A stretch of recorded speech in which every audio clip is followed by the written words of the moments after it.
Welcome back to the channel, everyone. Picture this scenario. You are sitting around a roaring fire at deer camp, swapping stories after a long day in the brush. Inevitably, someone in the group is going to start preaching the absolute gospel of the 243 Winchester.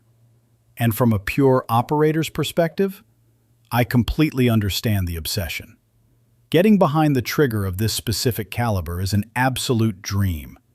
Muzzle rise is basically a myth, and the recoil impulse on your shoulder is virtually non-existent. You can run dynamic drills on AR-500 steel targets from sunup to sundown without ever developing a flinch. It sends rounds downrange on a laser-flat trajectory, and the mechanical precision is undeniably surgical. Over the decades, it has built this massive, almost mythological reputation as the ultimate Swiss Army knife of the gun safe. The hunting community treats it like a magical problem solver. They fully expect it to vaporize a coyote at 4 football fields away and then turn right around and anchor a massive whitetail with the exact same optic zero. But here is the brutal truth of the matter. That legendary status is actually a tactical trap. The 243 is incredibly smooth, and it drives so effortlessly that it lulls shooters into a dangerous false sense of security. Folks start believing this little 6mm projectile defies the established laws of terminal ballistics. Then, reality eventually comes knocking, usually right when everything is on the line. You do not discover a caliber's critical failure point while you are ringing steel on a gorgeous Saturday afternoon. You find that hard limit when the heavy-bodied buck you have been tracking for 3 seasons finally steps into the clearing. You prep the trigger, break the shot, and the bullet simply lacks the kinetic energy to cause catastrophic central nervous system failure. The fight simply does not end.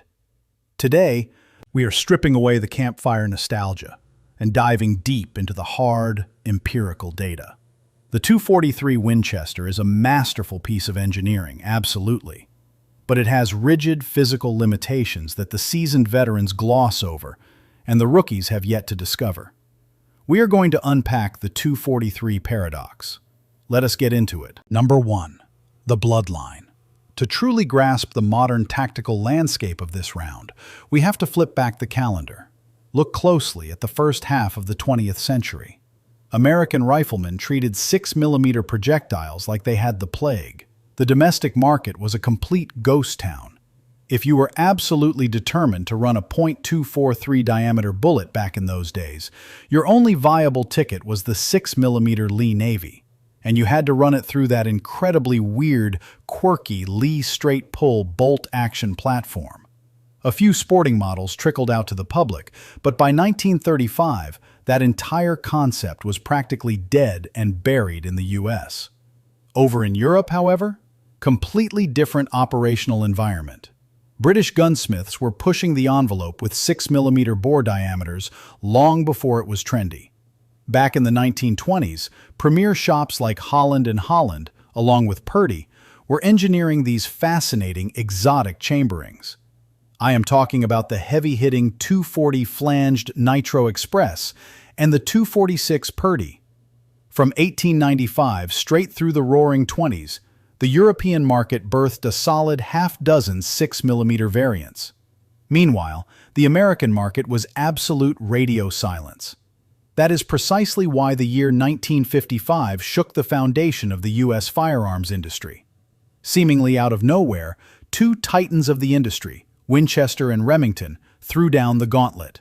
They dropped brand new 6mm options right onto the laps of the American consumer. It was an instant heavyweight title fight. The 243 Winchester squared up against the 244 Remington. Winchester's engineering team played it brilliantly, keeping the logistics simple. They grabbed their newly minted 308 Winchester brass and simply sized the neck down to accept a smaller pill. It was highly efficient and incredibly smart. Remington took a totally different route. They built their entire foundation on the battle-proven 7x57 Mauser casing. For the historians out there, yes, that is the exact same brass architecture that spawned the iconic 257 Roberts. If you are just looking at the engineering blueprints, Remington actually held the tactical advantage. Their casing featured a slightly longer body profile. That created significantly more internal volume for powder capacity, which mathematically translates to higher velocity potential. The Winchester offering was stubby by comparison, purpose-built to cycle flawlessly inside short-action receivers. And you have to keep in mind, back in 1955, the whole philosophy of a dedicated short-action hunting rifle was still in its absolute infancy. Number 2. The marketing war. Now, if you were a ballistician in the mid-50s analyzing pure data, you would have bet your entire paycheck on the 244 Remington. It delivered superior muzzle velocity and boasted a much larger powder column. On paper, it should have been an easy, overwhelming victory. But Winchester executed an absolute masterclass in market dominance. They did not rely on raw speed to win the war. They sold pure, unadulterated versatility. Winchester dropped their new 243 into their crown jewel, the flagship Model 70 bolt gun. But they did not stop there. They aggressively chambered it in the Model 88 lever gun, and the folks over at Savage quickly adapted it for the legendary Savage 99 platform almost immediately. They absolutely flooded the zone. Remington, conversely, committed one of the most fatal blunders in firearms history. They fundamentally misread the operational needs of the American rifleman. They pigeonholed the 244 strictly as a dedicated, long-distance varmint tool.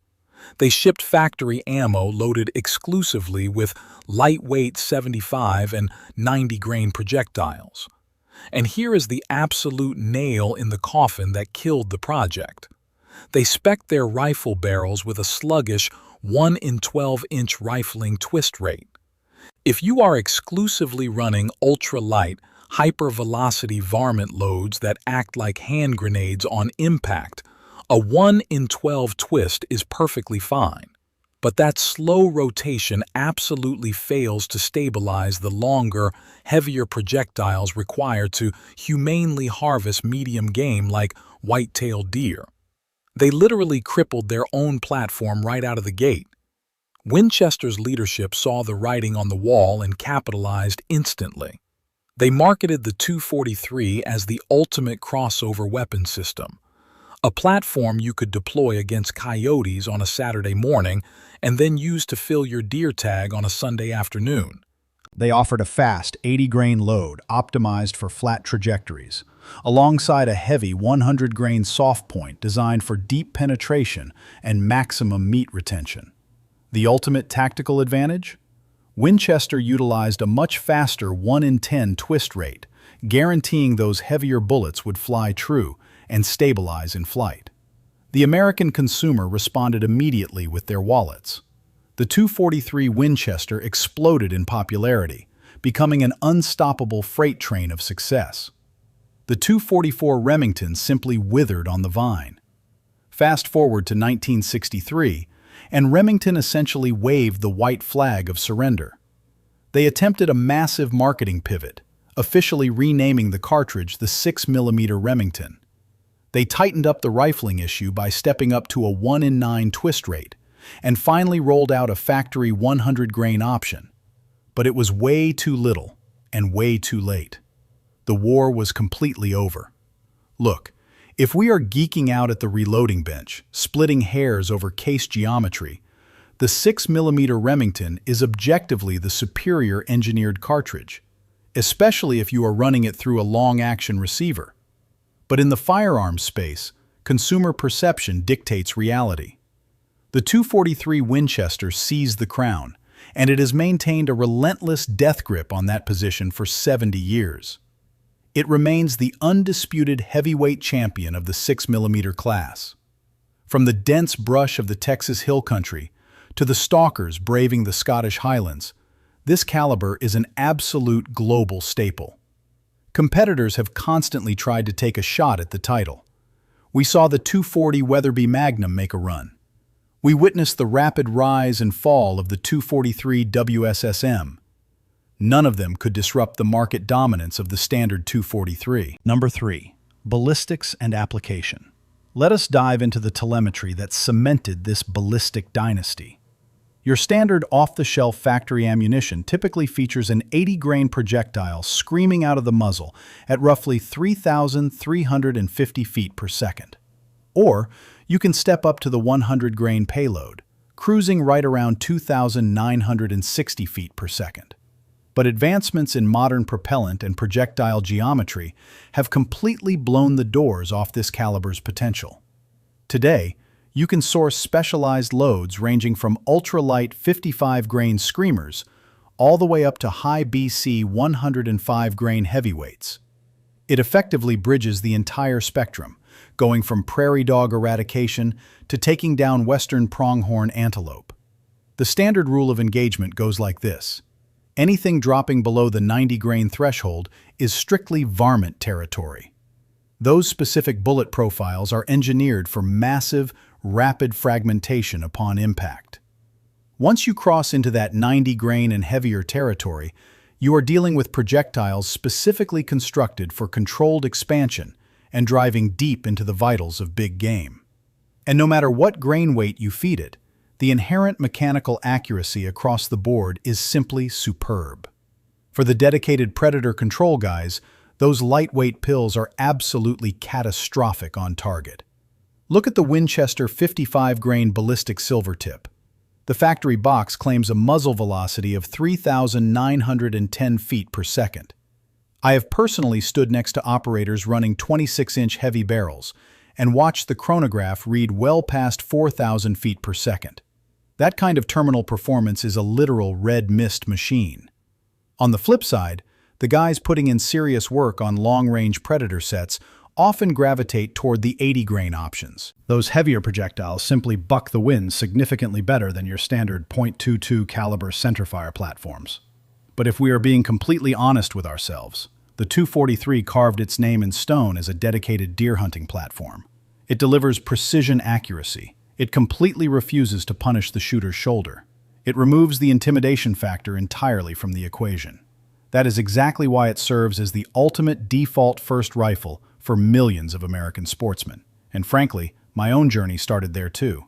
It is the perfect training tool to hand to a new shooter, allowing them to master their trigger press and build fundamental confidence without getting hammered by recoil. But that forces us to address the massive elephant in the room. Is the 243 Winchester truly the optimal tool for the modern hunter today? Or has it become a tactical handicap that we are just too blinded by nostalgia to admit? Number 4. The hidden cost. Despite all of its incredible virtues, and there are plenty of them, the 243 Winchester carries a very dark side. These are the hard lessons you usually learn long after the check has cleared at the gun counter. When you are operating inside standard hunting parameters on deer-sized game, let's say inside a 200-yard envelope, the cartridge is devastatingly lethal. It gets the job done without question. But the second you decide to stretch the legs on that rifle, or you find yourself tracking a massive, heavy-boned northern buck, the physics change rapidly. The 243 bleeds off its kinetic energy extremely fast at extended ranges. If your shot placement is absolutely surgical and you punch through both lungs, you are going to recover that animal. But your tactical margin for error literally evaporates. It becomes razor thin. When you stack it up against heavier platforms like the 7mm 08 or the legendary 308 Winchester, you lose a massive amount of forgiveness. If the animal quarters away slightly or a crosswind pushes your impact an inch or two off the mark, you run into serious penetration issues. The next critical issue is something that usually only high-volume tactical shooters and competition guys openly discuss. The 243 is a notorious, unapologetic barrel burner. You are channeling an immense volume of superheated, high-pressure gas down a relatively tight 6mm bore. In the industry, we classify this as an overbore cartridge. That violent combination of extreme heat and pressure basically acts like a sandblaster against the throat of your chamber. If you are running high-tempo precision rifle courses or doing high-volume eradication on a prairie dog town over a 3-day weekend, you will physically watch your accuracy degrade fast. I have personally seen match-grade barrels get completely torched and lose their edge in as little as 1,500 rounds. For a precision platform, that is a shockingly short service life. Now, if you are the guy who only sends a single box of ammo downrange a year to verify your optic zero before deer season, that barrel will outlast your grandchildren. But if you are a serious practitioner who believes in rigorous live fire training, it is a very real logistical and financial limitation that you have to factor into your gear selection. When you combine those two operational factors, the severe drop-off in terminal energy at extended distance and the highly aggressive rate of throat erosion, you really start to see the tactical cracks in the armor. Here is the final after-action report, folks. The true power of the 243 Winchester does not come from it being a flawless, magical cartridge, because it absolutely is not perfect. The real strength of this platform is unlocked when the operator understands exactly what the ballistic envelope is, and more importantly, respects what it cannot do. If you strictly deploy this weapon system within its intended comfort zone, it remains one of the most capable, flat-shooting, and pleasant cartridges ever brought to market. But the second you let ego take over and try to push it past those hard boundaries, whether that means attempting a Hail Mary shot on a bull elk at 500 yards or trying to run it like a high-volume tactical carbine until the barrel glows, you are going to have a profoundly bad time. And in the field, those consequences can be heartbreaking. Recognizing exactly where that ballistic red line is drawn, that is the critical difference between stocking your freezer with prime venison and making a miserable, empty-handed hike back to your truck with nothing but a story about the one that got away. I really hope you guys extracted some solid intel from this ballistic deep dive. If this breakdown gave you a better perspective on your gear, do me a favor and aggressively crush that like button. Make sure you hit subscribe and turn on those channel notifications so you are always dialed in for the next upload. And head down to the comment section right now. I want to hear your personal after-action reports and war stories with the 243. The good, the bad, and the ugly. Put it in the comments below because I want to read them all. Train hard, stay situationally aware, and I will see you on the firing line in the next video.